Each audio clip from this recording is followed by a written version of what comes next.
Example number 43, again very easy example, अगर आप ध्यान से पढ़ेंगे आराम से हो जाएगा। अ water tank has the shape of an inverted right circular cone. ठीक है, तो एक वाटर टैंक है और उसका शेप है inverted right circular cone. Inverted मतलब ऐसा, ठीक है, ये कीप आपने देखी होगी, ठीक है, ऐसा ये शेप है।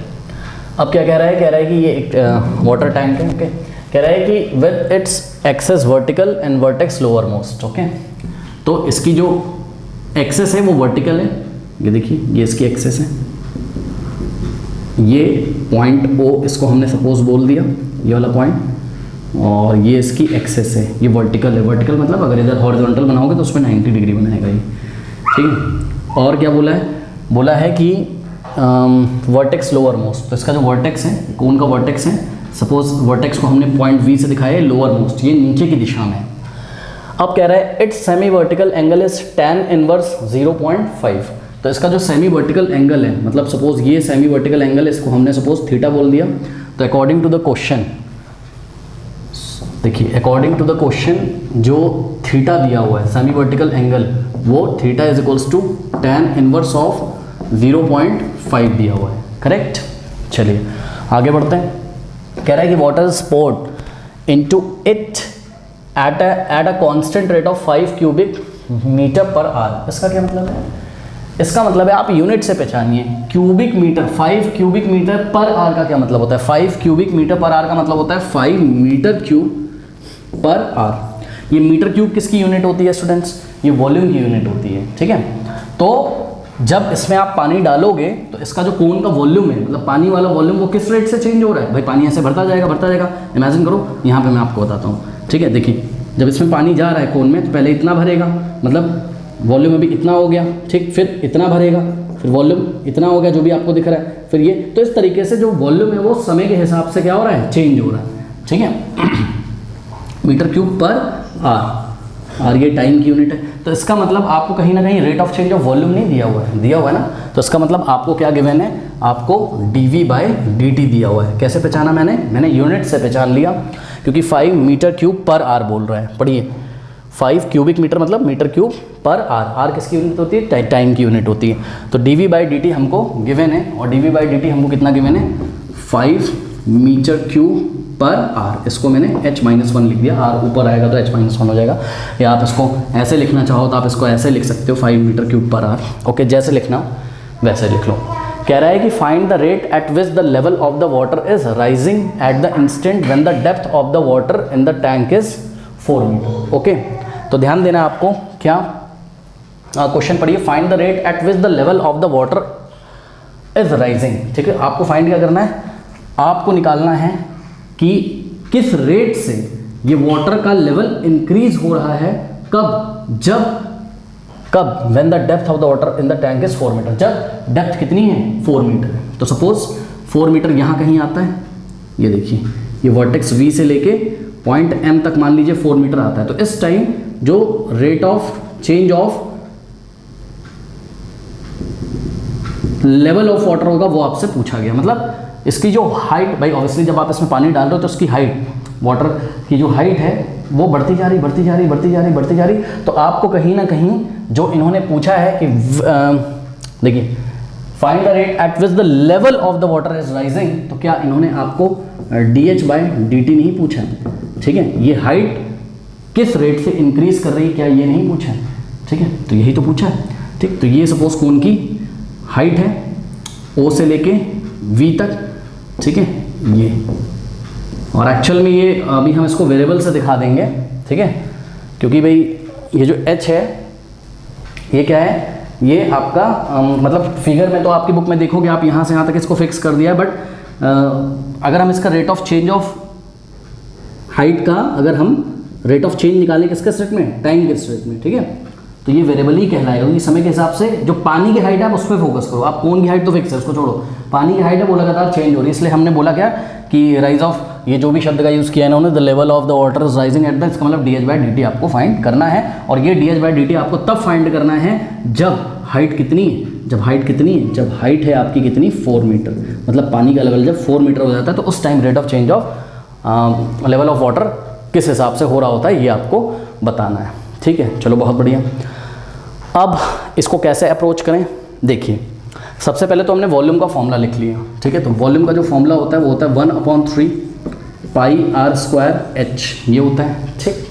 अब देखिए इसको अगर हम बोथ साइड डिफरेंशिएट करें टाइम के रिस्पेक्ट में तो आपकी बात नहीं बनेगी। क्यों नहीं बनेगी? क्योंकि देखिए यहाँ पर रेडियस भी वेरिएबल है और हाइट भी वेरिएबल है। क्यों? क्योंकि देखिए पानी का लेवल जब यहाँ रहा होगा, ठीक, तो रेडियस कुछ रही होगी और हाइट कुछ रही होगी, और पानी का लेवल जब यहाँ रहा होगा तो रेडियस कुछ रही होगी, हाइट कुछ रही होगी, यानी कि आर और एच दोनों ही चेंज हो रहे हैं। तो यहाँ पर दो वेरिएबल है, तो दो वेरिएबल से आप इसको एक सिंगल वेरिएबल में लेके आइए, और लेके आप किस में आएंगे, आप इसको h के फॉर्म में लाएंगे, यानी कि r को आप चेंज कर लीजिए किसमें, h के फॉर्म में। r is the function of h बना लीजिए। क्यों?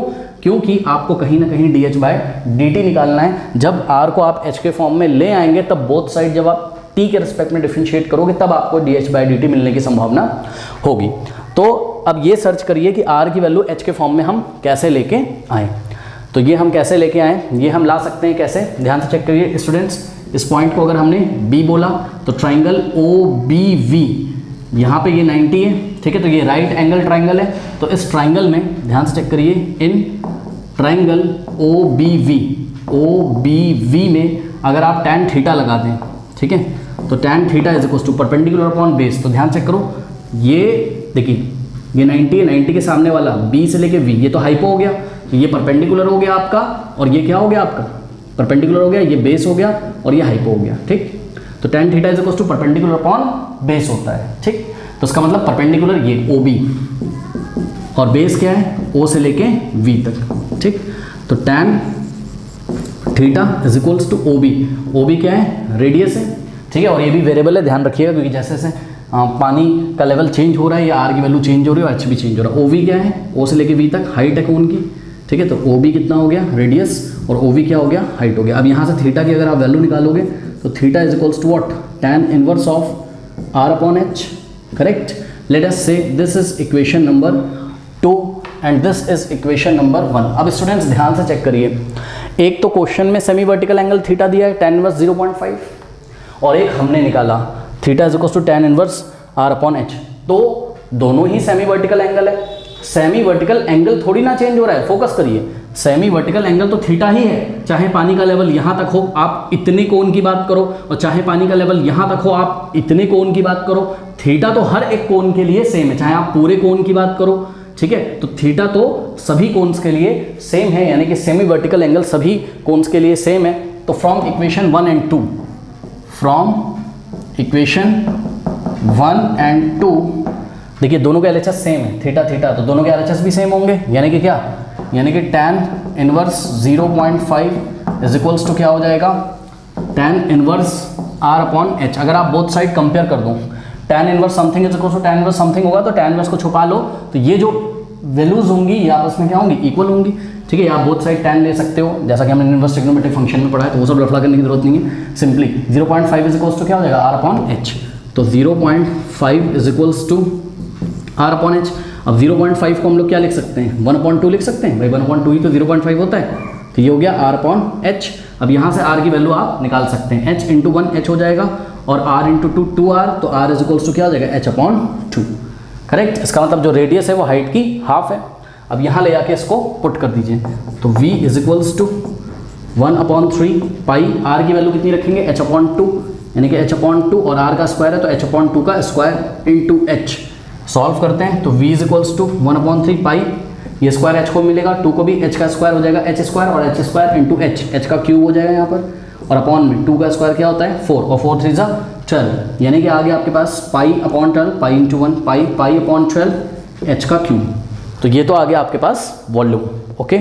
चलिए अब क्या करते हैं, इसको मैं हटा दे रहा हूँ, इसको आप कॉपी कर लीजिए करना हो तो, ठीक है। अब हम ये जो वॉल्यूम आया है प्योरली H के फॉर्म में, इसको हम डिफरेंशिएट करते हैं किसके रिस्पेक्ट में, टाइम के रिस्पेक्ट में, ओके।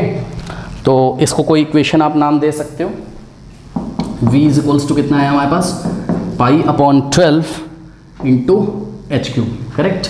तो नाउ डिफरेंशिएटिंग, इसको आपने 2 बोला या 3 बोला, क्योंकि 1 2 पहले बना चुके हैं, differentiating 3 with respect to t, with respect to time t, तो यहाँ पर ऑपरेटर लग जाएगा d/dt, यानी कि ये हो जाएगा dv/dt। अब पाई अपॉन 12 तो एक कांस्टेंट है, तो पाई अपॉन 12 एक कांस्टेंट है। एच क्यूब का टी के रेस्पेक्ट में करोगे तो फोकस करिए, एच क्यूब का पहले हो जाएगा 3h स्क्वायर, और फिर एच का भी तो करोगे, एच का टी के रेस्पेक्ट में क्या हो जाएगा, dh बाय dt, करेक्ट। तो ये चीज़ है।